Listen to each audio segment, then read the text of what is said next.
शुक्लाम्बरधरम् विष्णुम् शशिवर्णम् चतुर्भुजम् प्रसन्नवदनम् ध्यायेत् सर्वविघ्नोपशान्तये।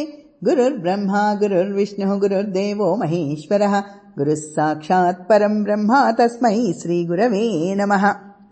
सौराष्ट्रे सोमनाथम् च श्रीशैले मल्लिकार्जुनम् उज्जयिन्याम् महाकालम् ओङ्कारम् अमलेश्वरम् परल्याम् वैद्यनाथम् च ढाकिन्याम् भीमशङ्करम् सेतुबन्धे तु रामेशम् नागेशम् दारुकावने वाराणस्याम् तु विश्वेशम् त्रयम्बकम् गौतमीतटे हिमालये तु केदारम् कृष्णेशम् च विशालके एतानि ज्योतिर्लिङ्गानि सायम् प्रातः पठेन्नरः सप्तजन्मकृतम् पापम् स्मरणेन विनश्यति।